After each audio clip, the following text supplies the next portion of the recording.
Hey, have you ever had a teacher who was just magical?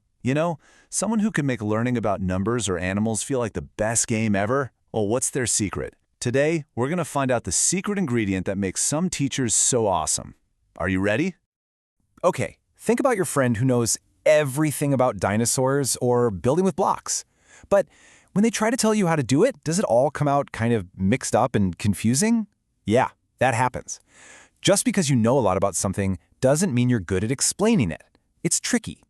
You see, they're missing a secret ingredient. And it's not about being smarter. Nope.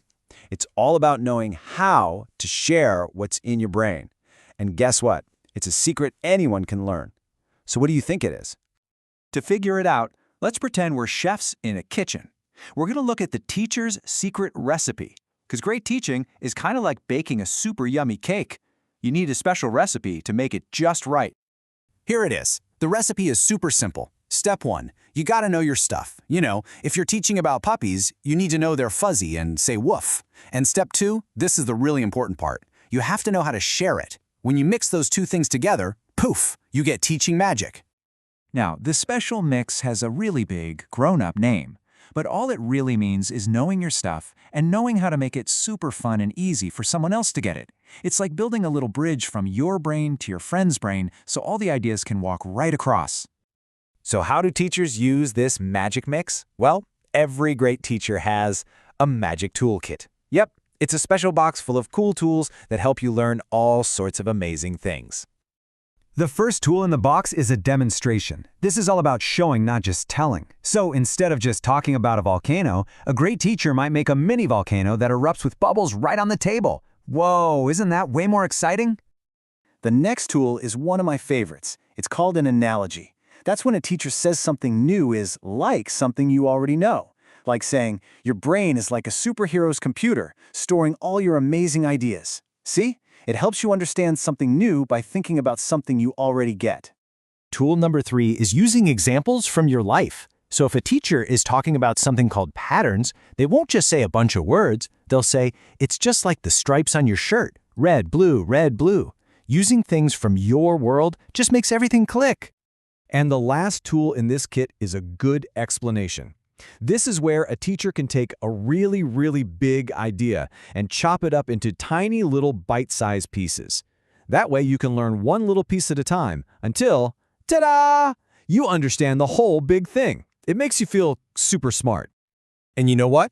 A very smart man named Lee Shulman was one of the first people to notice that all the best teachers use these tools from the Magic Toolkit. He figured out that showing things and using fun examples is what really helps kids learn best. But hold on, there's another secret tool, and it might just be a teacher's biggest superpower. It's not about giving answers, it's about asking the right kind of questions. So, you've got two kinds of questions. There are fast answer questions like, what sound does a cat make? Meow. Easy peasy. But then you have big thinking questions like, why do you think cats like to chase string? Ooh, now that makes your brain start to wonder and imagine, doesn't it? Great teachers love asking those big ones. And when a teacher asks a big question, they don't just walk away. No way. They give you quiet time to think. And even if your answer is a little wiggly, they find the good part and say, ooh, I love that idea. They even ask your friends to help add to it, like you're all building a big tower of ideas together. They're helping you become a detective and find the answer yourself. So let's put it all together. What happens when a teacher uses their secret recipe, their whole magic toolkit, and their question-asking superpower all at the same time? What does that feel like for you? 3 super-duper amazing things happen. Let's count them down. 1, 2, 3. First, learning feels like playing. It's way more fun and exciting. Second, it makes your brain all sparkly and curious, so you want to go find out even more things all on your own. And third, this is the best part, you don't just remember things for a little while. You really understand them deep down. But wait, the story's not over. The very best teachers, the really magical ones, are always on a never-ending adventure, a learning adventure of their own. Here's how they do it. They're always learning new things themselves. They get together with other teachers and share their best magic tricks and ideas. And after a lesson, they always think, how could I make that even more fun for next time? They're always making their secret recipe better and better. So now, I've got a big thinking question for you. What's one thing that you are really good at? Maybe it's how to build a cool fort, or draw a smiley face, or do a silly dance. Could you teach it to somebody today? Think about it. How could you show them? What is it like? You can be a teacher too, because teaching someone else is one of the very best ways to get even smarter.